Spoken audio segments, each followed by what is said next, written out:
USA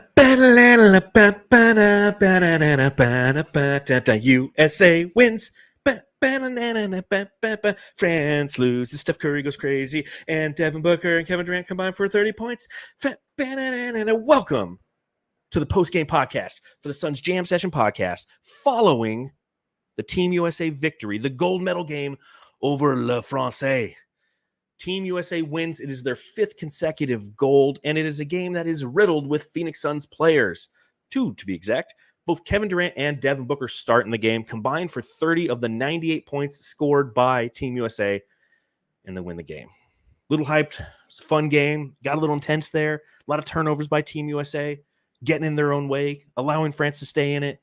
Some of the referees were a little, how do you say, litrash? I don't know how to say that in French, but Team USA pulls it off. It's a fun game to watch, especially as an American. USA, baby, we win. So it's one of those occasions where you can't just do this alone. You got to bring in Matthew, but you also got to bring in Suns Geek. It's been a while since we've had Suns Geek here, so I'm bringing in both Matthew and Suns Geek. Welcome to the podcast. USA. USA. Let's go. Matthew, very patriotic, wearing I supporting the dumpsters outside with my colors. That's what it looks like. You guys look fabulous with the red, white, and blue, but let me tell you, I do cry red, white, and blue, and I do bleed red, white, and blue today for the US of A. Why are you bleeding? Well, you get a little carried away on playback, man. A little bit of oatmeal, a little bit of cinnamon in there. It's just, I don't know, it cuts right through you. So pooping out red, white, and blue. All right, someone else take over. Let's go. It's Saturday, dude. I'm excited. Welcome back to the show. It's been a while. I think it's been since probably the playoffs since we had you on the Suns Jam Session podcast. How you doing? How's your summer? Oh, man, I'm doing absolutely incredible. First off, thank you both for having me once again. We're co-streaming this live on both channels, by the way. So thank you to everybody that's tuning in. My summer is absolutely fantastic, man. I've been busy, though. But like I was telling Matthew earlier, I still had time to pump out the YouTube content. Life is good. Team USA wins. Another gold medal. Life is good, man. Let's go. Yeah, so plenty to talk about on this edition of the Suns Jam Session podcast / live stream over on the Suns Geek channel. So if you haven't already, please give us a thumbs up if you're watching on YouTube. If you happen to be listening to the podcast and you're on Apple Podcasts, rate us 5 stars, write a review. We'll read it right here on the show. Truly appreciate it. It's the best way to support our channels and what we do and the content that we create as it pertains to Team USA. And obviously a lot of Team USA talk this summer for both of our channels, as both Devin Booker and Kevin Durant have been a part of this experience that leads ultimately to gold in Paris. So we're going to talk about that and plenty more. I would be cracking open a beer, but it's 2:30 in the afternoon on Saturday, which, okay, that's not a bad excuse. I probably should be opening a beer. I don't have one available. I just have some water. So Matthew, make a cracking open beer sound. All right, ready? Yeah, let's talk.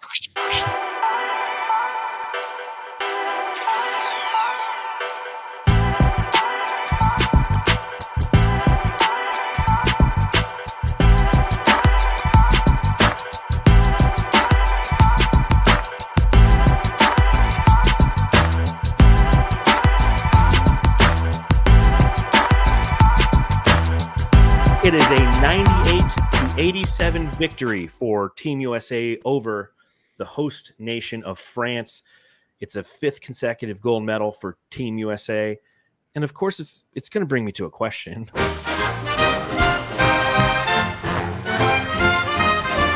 Matthew, I've got to ask. So I know this is Matthew I got to ask, but I'm going to ask Suns Geek this question. And I've got a second question that, Matthew, you can answer, just so you don't feel left out. I would never want to do such a thing. Suns Geek, Booker and Durant obviously start the gold medal game. It's the first start for Kevin Durant as a part of these Olympics. How, as a Suns fan, does that make you feel?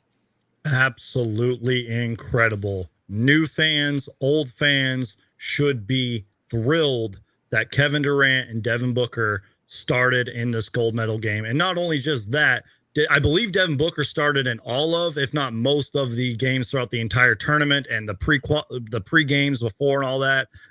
Excuse me.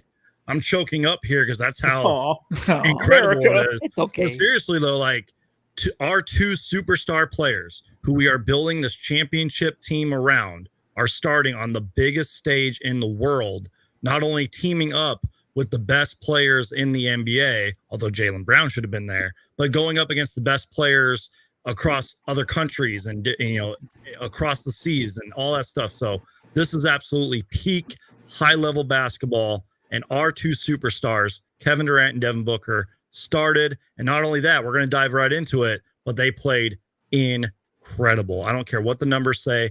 They played fantastic. Matthew, what are your thoughts? Okay, so I get to answer this question and then another question? Yeah, Is that then how I have this another goes? question for Okay. both of you. Okay, Unless you I'm guys very have questions excited for about me, that. I'll answer things too. Yeah, it's a good time, of course, to be alive as a Suns fan. You got Devin Booker and Kevin Durant closing out a big game to win gold. And Kevin Durant hit some big shots. Devin Booker just doing the dirty work. And I love that Steph Curry was on fire today, all right? Everyone's going to talk about those threes and that ridiculous three that he hit to clinch the game. But Booker had this game-sealing dunk. So no one's going to probably remember his dunk, but we will, because that was an extra 2 points.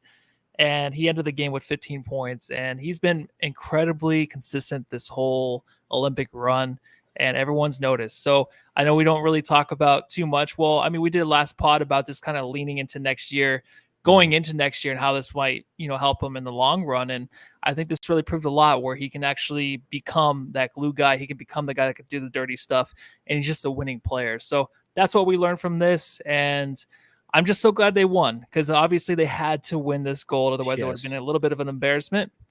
So great performance. I did see Wemby crying at the end of this game. That just shows how much he loves this game and how great he's going to be for the NBA moving forward too. Yeah, Wemby's definitely coming. So make no mistake about that. Internationally, my friends, he is coming. But at the same time, knowing that you had both Devin Booker and Kevin Durant start in the gold medal game of the Olympics is something that is irreplaceable as just a basketball fan, and especially as a Phoenix Suns fan.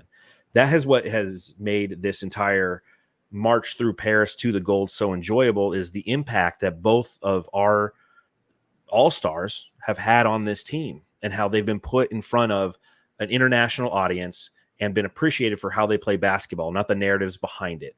Although Kevin Durant really likes to push the envelope with, after beating Serbia, staying up till 5 a.m, tweeting at people about, their patriotism and things of that nature. But purely on the basketball court, it is so strange. I mean, Durant's just, I don't understand. Why can't people just not root for them? Or I don't even understand. I'm not here to try to figure out Kevin Durant's brain. I can just appreciate how he plays basketball. But one of the big winners of this entire tournament, obviously, is Devin Armani Booker. Big Dick Booker.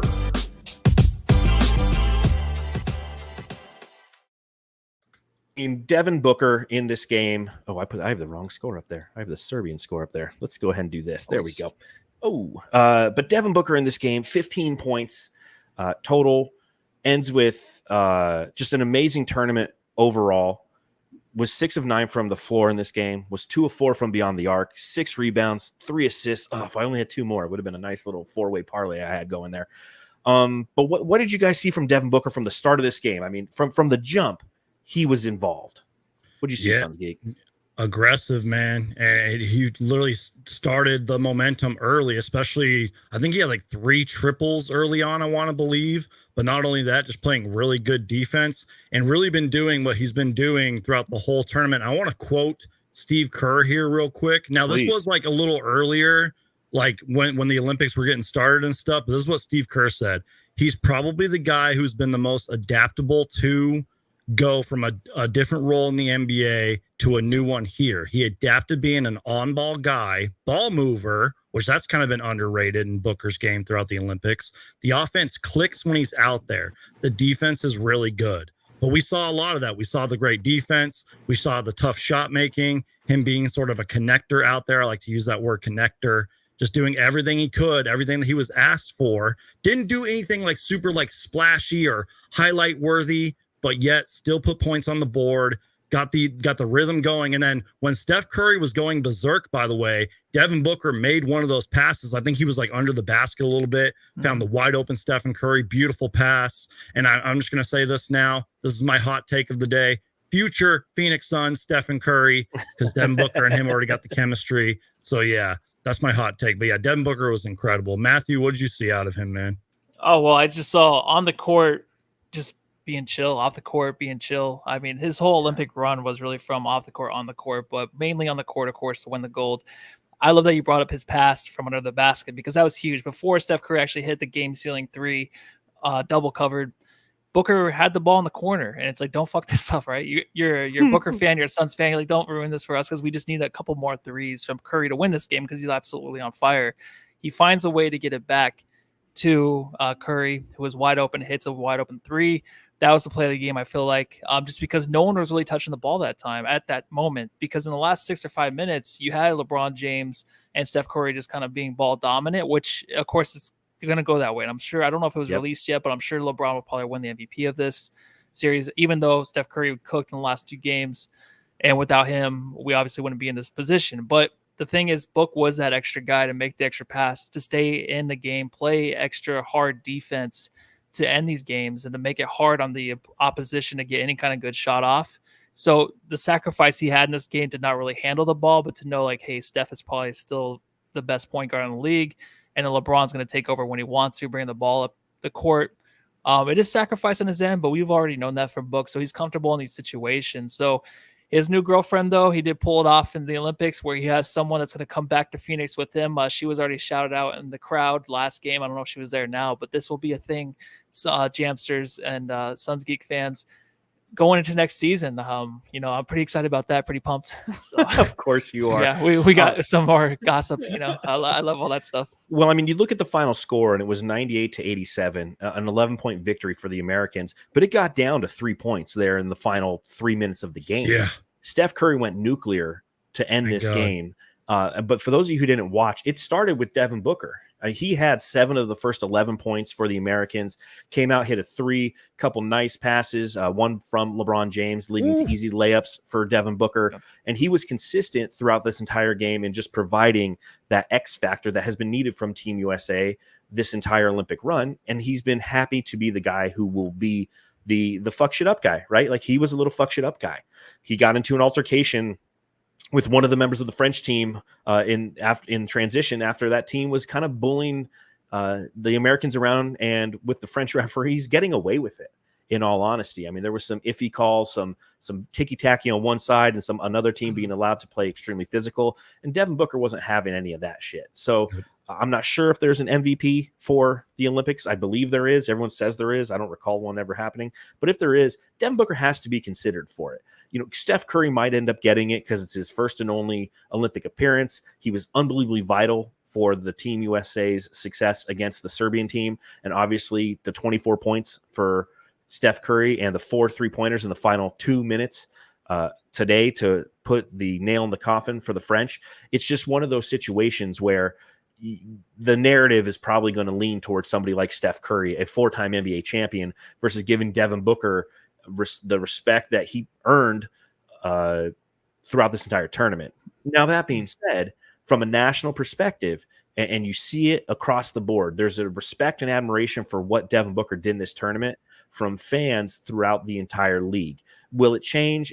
Absolutely. Once we get back in the NBA season and there's 17 timeouts per, and a gazillion Church's Chicken commercials and Casino Arizona commercials. God, don't remind me. you do you. But it's all going to be reset. But for now, here in the early parts of August, Team USA comes together. The fans of the American basketball have respect for everybody who contributed in this stage. And another thing that's interesting, and Matthew, I'll ask you this question. Another thing that's kind of interesting is for LeBron James, was this the last great stage for LeBron to perform upon? Because Lord knows he ain't going anywhere with the fucking Lakers.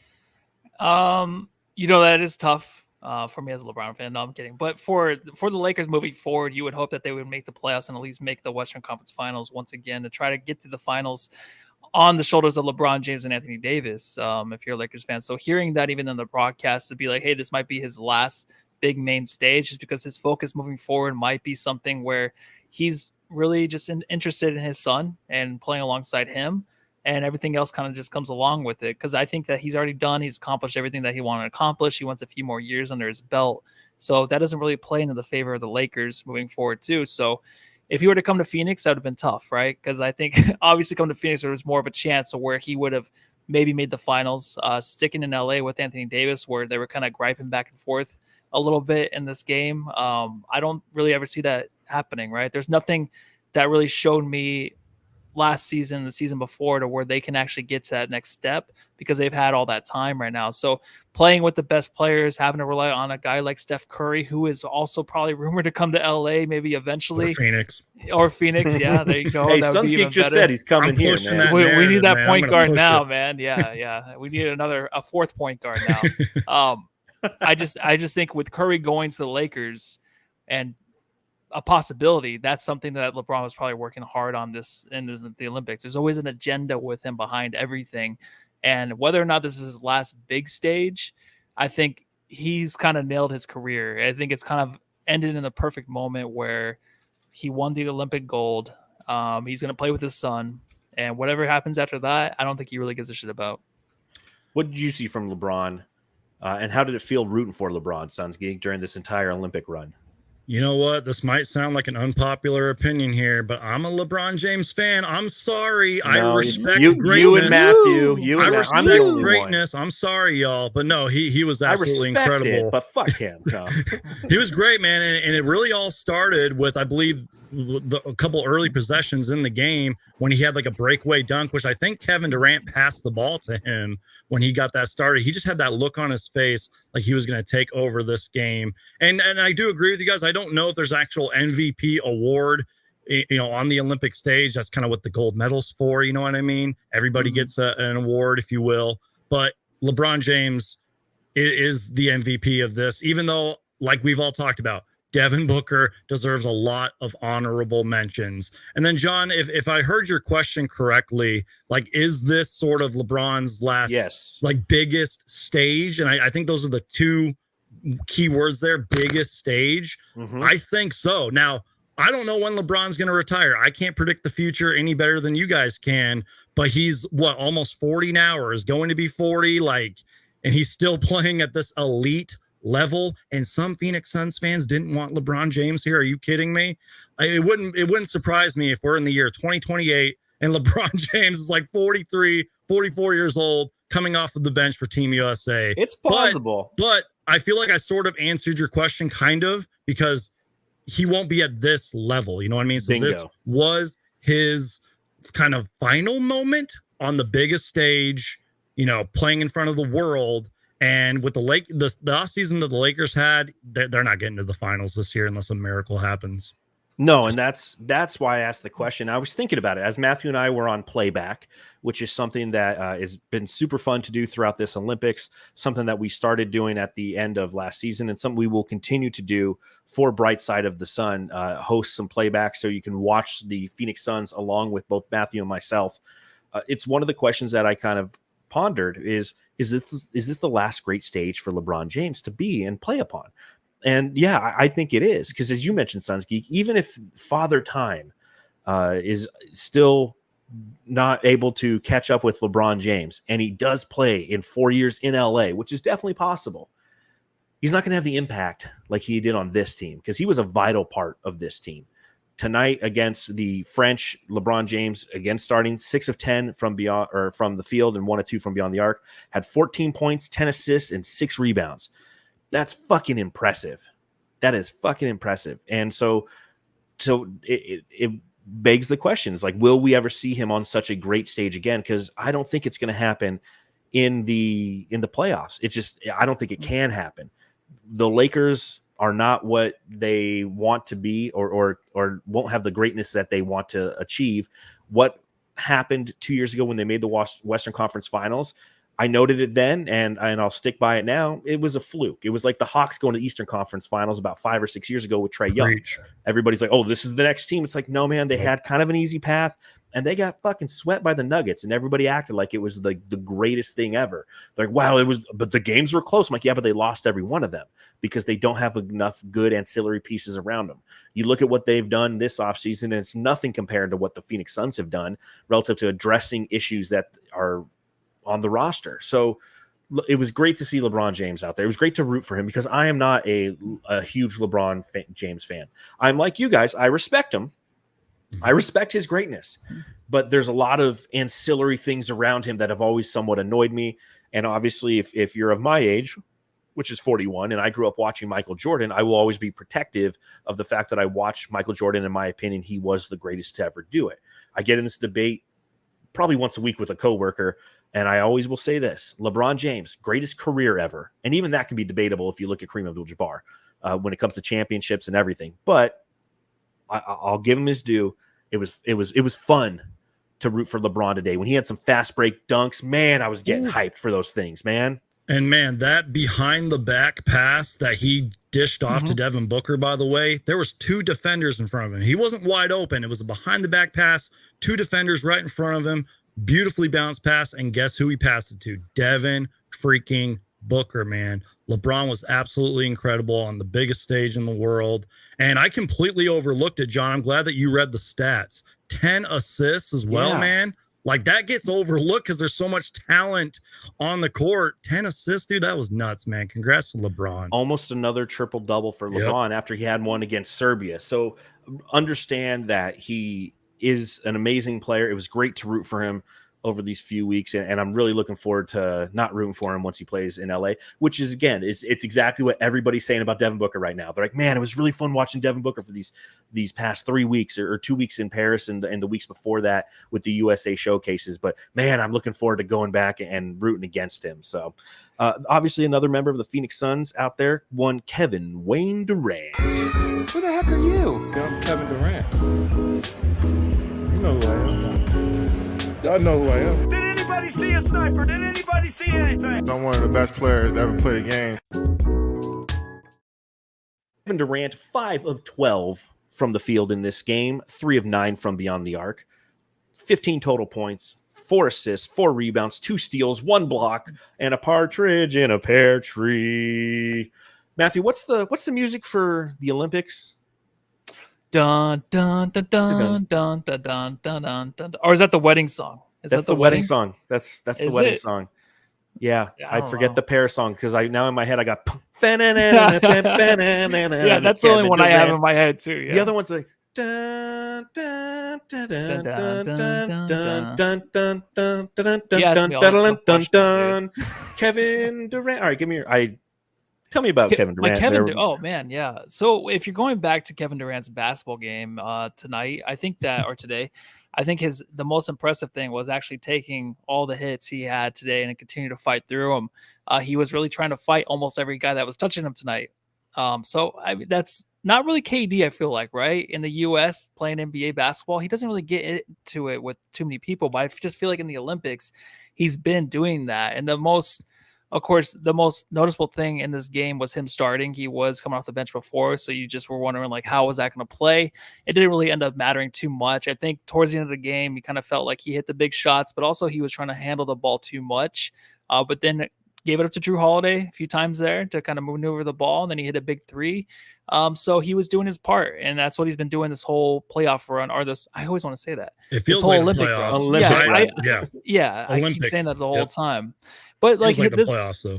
Yeah, and this run's been very consistent, like Book. But like I said before, man, having those 2 guys on the court to end it's really special. And finish the game or start or come off the bench, it didn't really matter for Kevin Durant because he's easy to fill in there, right, and take the big shots. And you saw Jason Tatum get some minutes tonight, and John, you mentioned that too. That's probably why he did start, so Jason Tatum can come in and play. But it didn't affect Kevin Durant at all. Like, he was in there with any kind of squad, and he was just hitting some big shots today.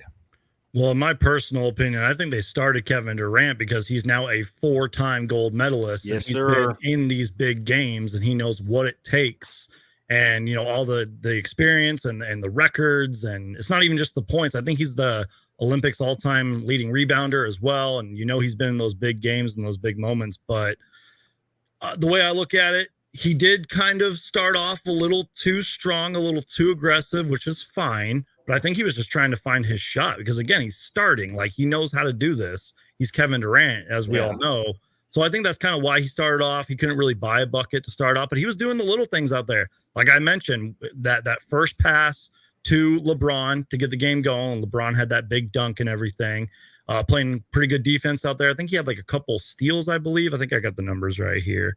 Kevin Durant had 2 steals, 1 block. You know what I mean? Mm-hmm. But then throughout the game, found his shot. He had 3 threes, 15 points, just doing whatever he could. He was sort of playing in a weird way, a Devin Booker type role, where if he couldn't find a shot, he was contributing elsewhere. Now, in all fairness to Kevin Durant here, Frank Ntilikina, or however you say his name, I don't know what was said. Maybe Kevin Durant said something to him, but he kind of got in his face a little early, got a little chippy. But we know it was a chippy game. It's how it's supposed to be. It's the gold medal. They're playing for a gold medal. It's going to get chippy. And I thought Kevin Durant was great out there. Yeah, he was. He absolutely was. Hit the big shots when the big shots need to be hit. Yep. Typical Kevin Durant fashion. Things that we've grown accustomed to seeing here now after watching him a season and a half in Phoenix, and we'll continue to watch him next season based on results. Maybe the next couple seasons, maybe a little bit longer. We shall see. But another great game from Kevin Durant to remind everybody why he is one of the greatest international basketball players to ever play, if not the greatest, considering the golds that go along with it, right? There's Oscar Schmidt out there from Brazil, who's the all-time leading scorer, but holds 0 gold medals, whereas Kevin Durant, now the first and only male basketball player to ever have 4 gold medals in Olympic play. So kudos to him. And records. Yeah. A high score in USA history, highest rebounder in USA history. Just super fun to watch and be a part of it, because again, 3 years ago when we watched him in Tokyo, he was like watching LeBron, but without the hate. Especially with that younger roster too. Yeah. Yep. Some of Jason Tatum actually contributing, but Champs 04 in the chat says, John Williams, I guarantee you, as to who composed the Olympic music, because you guys don't know who that is. I knew who the fuck John Williams is, dude. Okay. Dude, we're like all Jaws. Like over, come on, we're older E.T., Star Wars, and then Seth says Tesh wrote them all because John Tesh, who used to be on Entertainment Tonight, is the one who made and they brought it back. They finally brought it back. It's beautiful. It's pimp, if you will. Speaking of bringing it back, let's bring back the word pimp, everybody. Like, dude, this performance by the Phoenix I've seen that a few times actually. Was pimp. Well, so says Jay. Used it the other day on something. He goes, "That's pimp." I'm like, whoa, bring back pimping. Shout out to Fanning the Flames. Everybody's saying right now that the gold medal ceremony is occurring. I guess I'll watch that later because I am currently in the process. I'm watching it right here. They're giving posting. Who's crying? Anybody crying? I'll tell you who's crying is Jason Tatum. Jason Tatum did play in this game. Did kind of feel like his mommy whined loud enough that he got some playing time. Didn't contribute very much at all. Had 2 points, 1 of 3 shooting. Did have 3 rebounds. This just wasn't his Olympics. What were your guys' thoughts on Tatum in this game, Tatum in this tournament, Embiid in this game, Embiid on this tournament, Matthew? So when he was playing today, it was kind of expected. I thought he was going to get some minutes today. But when he's in there, you're kind of like, damn, like this is why I didn't want him in there. Because there's a few times where he did miss a shot earlier in the game, got the rebound back, still in the paint, did not put the ball up. That just showed the kind of confidence that we didn't want to see because it was a lack thereof. Like I just wanted those guys to make sure, like, hey, if you're open again, just take the shot. I think there's a few times Booker would do that where he would get the second chance and then pass it up to Curry, but that makes sense. I think Jason Tatum didn't use his full ability there in the paint, his length, his size. He has some strength there, some finesse. So I think just him not being able to stay consistent throughout this whole Olympic run did kind of hurt him in these situations where he was coming in the gold medal game and he just was not as confident as you want him to be. Because a lot of these guys, you didn't see that, right? You didn't see that inconsistency. You didn't see a lot of these guys. There were some bad turnovers, but you didn't really see a lot of them like so hesitant and stuff. So that's what Jason Tatum was, I felt like, in this game. And maybe that's why he wasn't really getting any minutes, because you can just kind of see that. And then maybe he was playing too much in his head. So now that he got minutes, and thank God we got the win with him in there. I don't know if this is any better or worse going into next season as a Celtics fan. I don't think it matters, obviously. To me, it doesn't. I thought from the beginning with him not playing, I did not care. But to him, maybe it means something else. I don't think it should. I think he should be okay heading into next season. There should be no ill will against Steve Kerr or that coaching staff not playing the minutes that maybe he wanted to play. Just because you have those old vets that are going to take over, you got to play them. And I think Kevin Durant just took his minutes in this whole run. So that's okay because KD played exceptionally well. If he wasn't, then it's like, okay, we need to see more of Tatum. I have so many mixed thoughts on this because, and I like how you kind of worded it, Matthew, like maybe it means a lot to him. Who knows if we will ever find out, like maybe during media day or something like that, or throughout the season, he'll say something. But let's be real. Jason Tatum was in the Olympics and he actually played and he won a gold medal, even though he may not have gotten a lot of minutes here and there. And I know a lot of like people are like, well, it's all about respect and everything. But let's be real. Like if you're not playing that good, like you didn't play well today, you're not going to get minutes. Let's be real. And then we've been talking about Devin Booker and Kevin Durant throughout this whole podcast. That's 2 roster spots and minutes right there. That's going to take over. That's kind of why I said that comment earlier about Jaylen Brown, who I personally think should have been here. That's just my personal opinion anyways. So I have a lot of mixed feelings about this, but let's be real. At the end of the day, they were here to win a gold medal. You know what I mean? They won the gold medal. That's all that matters. And then somebody said it in the chat too. Thank the NBA gods because everybody stayed healthy to our knowledge. Everybody was healthy. Thank God. Jason Tatum just won an NBA championship. Now a gold medal. Like, I don't know what everybody's complaining about. And he played in the gold medal game. Can we just quit complaining about it, NBA Twitter? I think NBA Twitter was just pissed off about it because there's nothing else to really talk about. Bingo. But they're going to completely forget about it in like 2 weeks. But at least he played. All that matters is Team USA won. And I'm just going to just hold up my T-shirt right here. Team USA all the way. So here's the way I look at it. We know what this feels like as fans of Arizona sports, not just Suns. Right? Like if you're a Diamondbacks fan and they go to one of the players makes an all-star appearance, the guy always never plays or plays poorly, right? When we look at all-star games, our guys never play well or they just play poorly or they don't get enough minutes, right? Like it's never good enough. And we're like, here's finally an opportunity for everyone to see what we've been rooting for. And it's something where they either don't play or they play poorly. But at the end of the day, what's it about? As you mentioned, Suns Geek, it's about winning that gold. And Jason Tatum contributed to a team and won a gold medal. Now, you're going to have people who are going to be frustrated with the narrative. They're going to create false narratives about him truly being upset. And I'm sure there's a level of pride because he is, it's like every basketball player is the best guy on their team. And now they're going to go play for the super team. And there's only a certain amount of minutes. There's only a certain amount, especially in the international game where there's only 40 minutes and not 48 minutes. There's only a certain amount of time that a guy gets to play. And Steve Kerr is not going to give out participation trophies. He's going to be like, all right, I'm going to try to play everybody. But guess what? Like Tyrese Halliburton barely played. Exactly. Jason Tatum barely played because the guys ahead of him are all-time greats. Kevin Durant, LeBron James. These guys aren't going to be on the LA 28 team most likely. That's when Jason Tatum's going to truly have his moment and be in the prime of his Olympic career. So is there some saltiness there? Potentially. The saltiness is more from the fans who just watched their guy win an NBA championship, and now here he is in the Olympics. He's just not getting the play because Kevin Durant and LeBron James are ahead of him on the roster, and it's a narrative that they're just going to beat to death because Celtics fans, even after winning the fucking championship, are miserable human beings.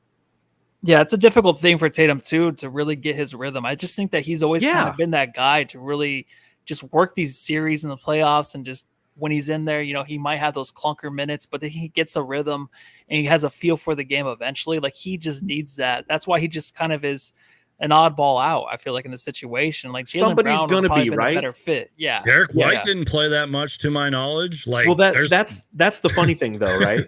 It's like, okay, I'm not going to play Jason Tatum against Serbia, but White plays a ton. And then Steve Kerr's like, okay, you guys are bitching and moaning.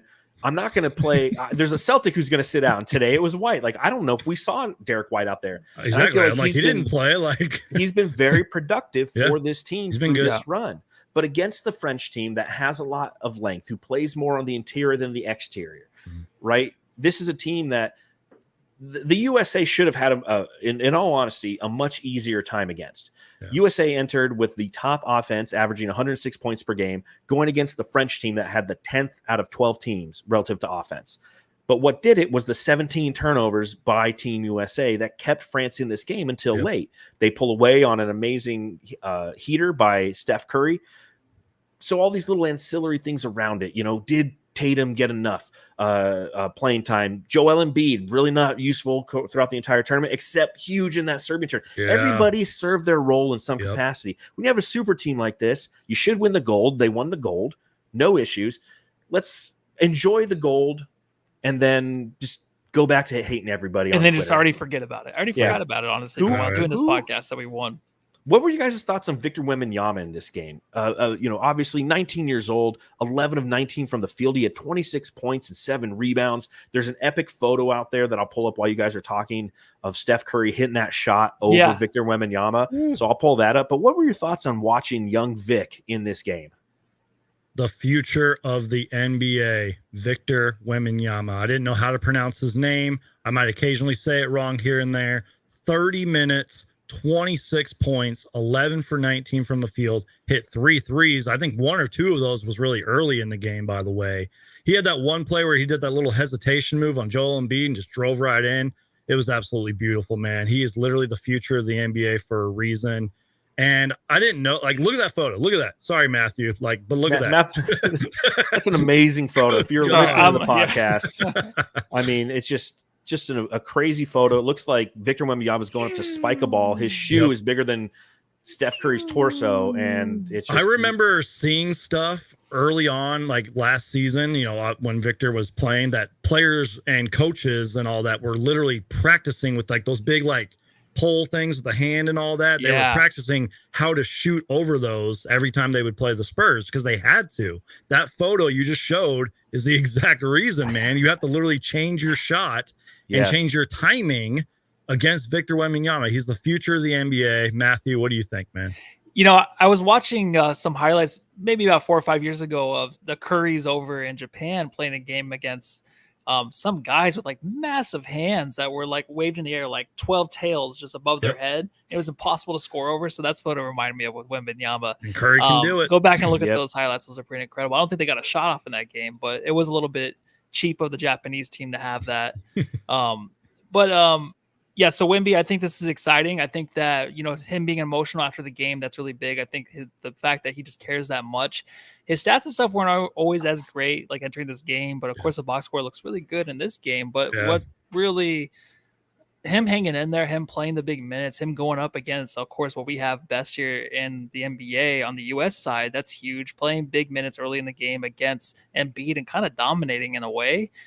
Someone asked in the chat – and played back too, when's he going to be the face of the league? I said maybe 4 years, but sounds about right. Who even knows, man? It might be next year, it might be in 3 or 2 years. So it might be earlier than what we think, just because he's made for these big moments. He's not just a guy of size that can hit the 3, but he's a guy that can stand up to the situation. Because what we saw today with the game is USA, they were turning the ball over. And it just reminded me of the Suns in the fourth quarter, where how they would make these stupid mistakes. But then we are lucky as Team USA to have Steph Curry hit those big shots. So that's what the Suns didn't have. We had Kevin Durant, obviously, but Steph Curry obviously cooked guys, double team, hit big shots over them. Kevin Durant always had a hard time kind of getting a shot off against anybody when he wasn't a catch and shoot guy. So having that, of course, in Steph Curry was huge for this team. But I just think that right now with this USA team obviously winning the gold, we look at it as that was a close one because we got a little sloppy. And then you had guys like Wembanyama, dude, on that team that were just there to we need this. It's just that want that he has. That's just really exciting. And it's just too bad he is a Spur, because now the Suns have to win next year. Otherwise it's over. Can I say one more thing about Wemby too? Is I don't have his full numbers in front of me, but I know he only played 29 minutes per game last year. And he put up an insane rookie year. That's scary, dude. The fact now that he's with former Phoenix Sun point guard Chris Paul, and you got Harrison Barnes in there, I think Stephen Castle, the young rookie and everything, that's going to be exciting to watch. And Chris Paul is going to be huge to his development, and they're probably going to play him more minutes next season. That watch out, NBA. This guy's the future of the league, man. Yeah, I mean, you guys both gave a great summation of Wemby. I mean, watching him in this Olympic run, because I've been watching games, obviously, other than Team USA, but seeing his impact and seeing how he affects the team around him, he really allows his fellow players to gamble on defense because they know Victor Wembanyama is behind them. Yep. And so they can get a little physical. They can dive at the ball. They can flop around a little bit, which the French were doing a lot. That cat today, what's his name? Cornier. He was flopping like the French in 1940 when Germany was advancing into Paris. Just falling over like, please come in. Oui, mon ami. I mean, but you can have these guys flop around and take some chances, and because they have Victor Wembanyama back there. And we saw it on a few occasions where it's like, damn, Anthony Davis is like driving towards the hoop and he could stop and take a quick 6-foot floater that he normally would take, but he's passing out of it. It's like, fuck, why is he doing that? You're like, oh yeah, Victor Wembanyama's right there. Like he's going to deter the shot in some capacity. And yeah, Wemby's coming both in the NBA and on the international scene. And this was his first attempt at the Olympics, and you could see him crying at the end. So it obviously meant a ton to him in front of his home country, which is something that's going to be very tough. And it's going to, this is a competitor as well. This isn't a DeAndre Ayton type who's got a ton of talent, but just not the drive. He has the drive behind the talent, which is going to make him scary for you. And the maturity. Victor Wembanyama is a really mature dude for his age. And that's another big thing, as you mentioned the DeAndre Ayton reference, the maturity aspect too, man. Big time. Well, I'll tell you what's not mature, what some people say on Reddit. The Suns Jam Session subreddit stakeout.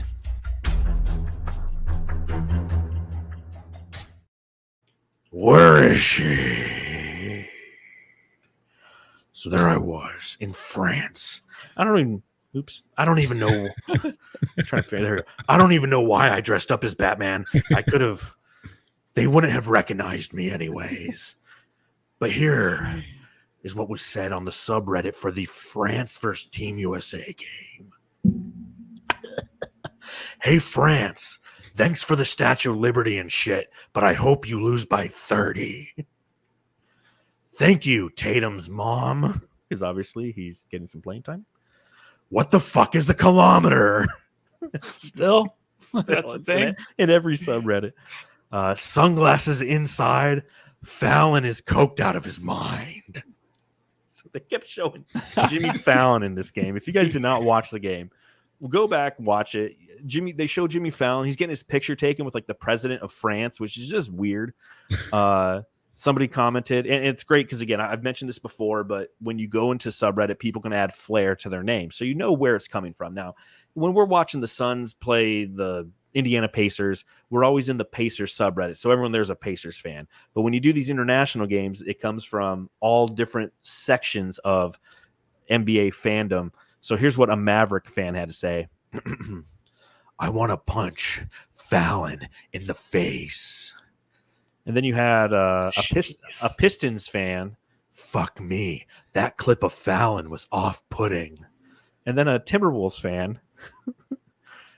Kamala can win every state by canceling Fallon's passport back right now. The hate for Jimmy Fallon on Reddit was fucking we don't talk politics on here, but that last one was actually good. Yeah, I'm the same with you. Like, I don't talk politics. That was fucking funny. It's like that's good. A Laker fan, been a bigger fan of Book during this Paris run. Devin Booker being a pest transcends language. I love it. 39-year-old LeBron, greater than prime Tatum. LeBron with gray in his beard is terrifying. Like time can't even stop this man. There was a lot of, as I mentioned earlier, a lot of calls going the French way. They shot 17 free throws. Team USA shot 8. So that was definitely something that was a subject of conversation in the subreddit. Classic French strategy. Avoid working by having the governing body bail you out again and again. Olympic-worthy performance. It's pretty funny. You had Gershon Yabusele, who was just fucking looking like Ben Wallace out there. Yubusele gonna end up on the Spurs. Doesn't he seem like a Spurs kind of guy? Yeah. Yep. That's tough. Probably. Fuck. Gobert is always doing sneaky, dirty shit, man. Tatum don't deserve a medal. And then one that made me laugh because I haven't probably said these words since I was a little kid and I used to watch Beauty and the Beast. Sacre bleu. These refs suck. The Suns Jam Session subreddit stakeout.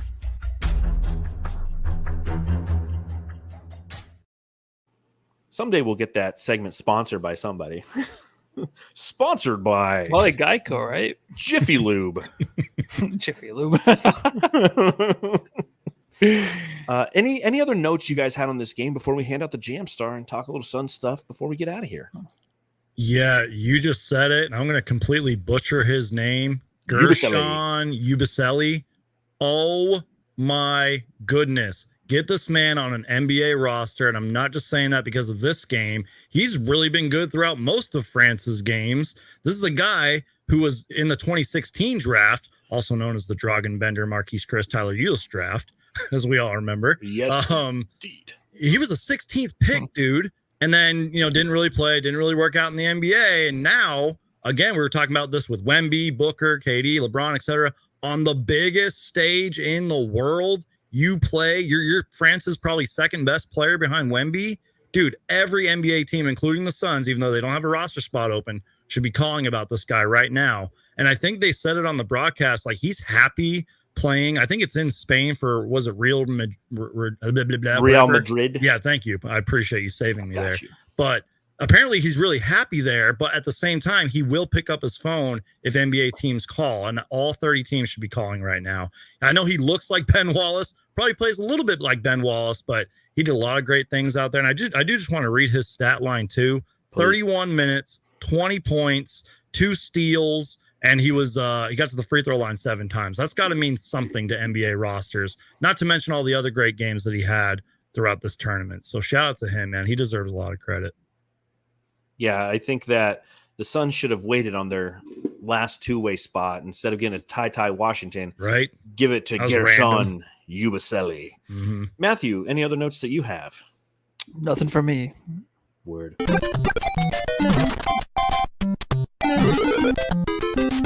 Jam Star of the Game. All right, Jamsters, this is a reminder. Subscribe, rate, and review. If you happen to be watching along live, hit that like button. It's a great way to support the pod. And let us know in the chat who your Jam Star of the Game is. This is kind of a tough one, gents, because Steph Curry did come through and save Team USA at the very end. Not necessarily save them. I mean, it was a 3-point game. They had a lead. He ends with the 24 points. He's 8 of 13 from beyond the arc. But he also had 5 turnovers. So it's like he helped create the issue that he ultimately fixed. Do you give him the Jam Star of the Game? Or do you pass it on to like a Devin Booker, Kevin Durant type? Or, what you guys thinking? I'm thinking I'll go first on this one. Okay. Suns Geek, you can think. You can look at the menu. Take your time. Thank you. I'm going to go Chef Curry. I'm going to go Curry. I think he might want to give it to Book just because we are here on a Suns Jam Session podcast. If we want to end things right before we head into next season, right? But Curry, man, like I said earlier, with those big turnovers, he did make up for it. So those were crucial threes, and that 1-3, man, he had double covered. That's insane. I don't think I've seen that from him, that crazy of a shot. He's hit some huge shots, but that was like the Lillard shot. I know it's not the same distance, but that Lillard shot that Lillard had over Paul George and the OKC team to advance to the next round. It was like that kind of shot. Like, it just was like, holy shit, how did that go in? Like, we've seen a lot of Curry shots, dude, but that one was just something epic, and it was the right time for to come through for a team that we're rooting for. So I have to give it to him. What are you thinking, Geek? Yeah, I do want to be biased and be a homer and be like, Kevin Durant and Devin Booker deserve the Jam Star of the Game. But no, I think we got to give it to Stephen Curry, man. I mean, one of, if not the greatest shooter of all time on the biggest stage, on the gold medal game, helps us win the game. Absolutely incredible. And I like to do this, both of you guys, because I do it on the show all the time. Honorable mention, LeBron James. I'm going to be the homer here. I give it to both Kevin Durant and Devin Booker combined. 30 points between the two. Kevin Durant 5 of 12 from the field. Devin Booker 6 of 9. So if my math serves me correctly, that is 11 of 21 from the field. Just an amazing performance for 2 of the starting 5, both members of the Phoenix Suns. Absolutely great to see them out there representing the USA, both getting gold medals. Devin Booker 2nd, Kevin Durant's 4th. It's an amazing end to a special time of year. And, you know, the Olympics is something that comes around every 4 years. And I love it because this is normally a dead time in sports. And it coincides with the shittiest fucking time to live in Phoenix. You can't go outside. You can't do shit. I took the trash out today. I wanted to fucking kill myself. So to sit inside and watch basketball and hang out with my friends and talk about basketball and the Olympics overall, you know, it's something that I appreciate. And to see Team USA go out and do what they did in the manner they did it with members of the Phoenix Suns leading the way, fuck me, I'm here for it. So it brings me to my next quick little segment. What will you miss as we're about to wrap up on the Olympics? The closing ceremonies are tomorrow. So I could see Matthew has a look on his face because I told him to prepare for this segment. I think he just realized that he didn't prepare for the segment. So I'll start off with Matthew. Give me something you missed. We'll go around. We'll each have a I couple definitely things. prepared for this one. Perfect. It is super easy, right? We're doing this podcast where we talk about basketball, and a segment that's what will you miss about the Olympics? It has to be easy, right? Breakdancing. No, you know what? I didn't even hear or see the breakdancing till last night, and I did see kind of some clips. But then to me, I'm like, well, I don't know what good breakdancing looks like, so I can't really judge it. But I guess everyone's saying everyone else it's except pretty the Australian. Okay, yeah, I'll miss that. But my biggest thing was Devin Booker and what he did outside of the games. Obviously, I'll miss the basketball. I'll miss all these guys playing together. Obviously, I'm not in the locker room like Kevin Durant. He's going to miss this. It's a bittersweet ending. But seeing these guys play together for the last time, it is kind of bittersweet in a way. But it makes me more excited for next year because 2 of those guys are Suns players. But outside of that, I'm definitely going to miss Booker going around taking pictures with Tony Hawk, with the pro skaters out there, taking pictures of random people that I never even thought to look up or even known about. So Booker always doing his thing was really cool. I'm gonna miss Booker's girlfriend. Oh wait, no, she'll be here in Phoenix, so that's gonna be very exciting to bring over. But everything he did outside of that, for me though, watching the Olympics, I didn't get to watch anything else really. I was not into it as much this year. USA basketball is the only thing I watched, and even that I think I only watched a total of full 3 games. So I'm gonna miss just not really missing it. Oh wow, that was deep. Wow. What about you, Suns Geek? How much Olympics have you watched basketball-wise and just overall? And is there anything you're going to miss about the basketball experience this summer provided or the Olympic experience in its totality? Oh, God, I have so many answers to this one question. I First love off, this. I really didn't watch that many Olympics in general because, like I said, I was pretty busy this summer. I worked at my other job a lot more than I usually do. Didn't really watch too much, but I did have it on in the background. You know what I mean? I was following all the bigger storylines. I watched as many of Team USA's games as I could, but it was a busy summer, man. So I'm really just going to miss it all. Obviously going to be missing Team USA's, Kevin Durant and Devin Booker. So glad that they were here on the biggest stage and did everything they did. Just the fact that there's no more basketball until October. Yeah. That's going to suck. Going to miss that. And look, there's a lot of NBA moves that can still be made, but this is what I like to call, we're in the dog days now. We're in the dog days of the NBA offseason. It could potentially get really slow here. So I'm going to miss that. There's not going to be that much NBA stuff going on besides rumors and speculation and all that. But with that being said, I know my answer is all over the place here. I know you guys are big football guys. Football season's right around the corner. We're already in preseason and everything. But Cardinals think play about tonight. it. Yeah, exactly. You think about it, October's really not that far away. I think it's 75 days. I saw a tweet earlier. 75 days, y'all. It's a month and whatever. We're almost there. Hang tight. I'm sure the players need to take a break too. And again, there's still some moves that can be made. But also Devin Booker being so generous with his new Book 1 sneakers and going around and kind of playing finders keepers. That's awesome. I'm going to miss all that. And yeah, I think that's it. Yeah, to your point, my wife is literally at Michael's right now looking at fucking Halloween stuff. So it is just with that, outside of our grasp, right around the corner. We're almost October's there. Right there. We're but almost there. I'm much different than both of you. I watched a fuck ton of Olympics, and I always do. I watched the entire opening ceremony, which my wife made fun of me for. A 5-hour one? I watched the entire fucking thing. Oh I always my have. God. I always have. It's just, I don't know. There's It's something fun. about it. It's and fun. it's different. And it's, this one was different, just like every other one's different. It's artsy fartsy, and it's, it's meant to be a spectacle, and that it is, and it delivers in that capacity. You take a look at the list of all the different Olympic sports. Archery, I watched some of that. Artistic swimming, I watched some of that. Badminton, basketball. Didn't watch any beach volleyball, surprising. No boxing. I watched some canoeing, some Not cycling, allowed in the house, dude. diving. Well, I got YouTube TV, and it's all just like right there. I have the Peacock. I watched some golf, obviously gymnastics, a little bit of the handball, rowing. Let's see, shooting. I watched the skateboarding, swimming, surfing, table tennis yesterday, trampoline. I was watching that, volleyball, water polo. I watched as much as I could because I always do this time of year. Because again, it's Arizona. It's too fucking hot to go outside and do anything.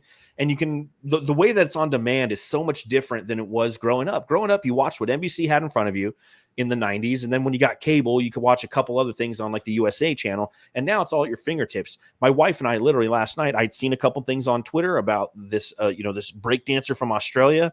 So my wife and I fast forward until we found the performances. Then we giggled, we laughed.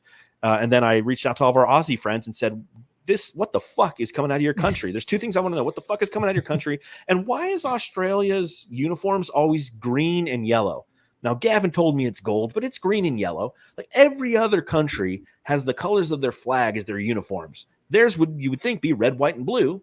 And no, they wear green and yellow. So Australia, you got some weird breakdance, and that's okay. It was epic though, and that's what it's about. That's what I'm going to miss is the fun storylines that come with watching all these sports and the different levels of competition and the pageantry and the care and the stories. That stuff is impressive. The whole sects of this part of the world that you never think about it. These guys who play table tennis so intensely, it's their entire life. And there's a whole little world around that, right? That develops somebody into an Olympic athlete at ping pong and things of that nature. So the Olympics, as per usual, delivered.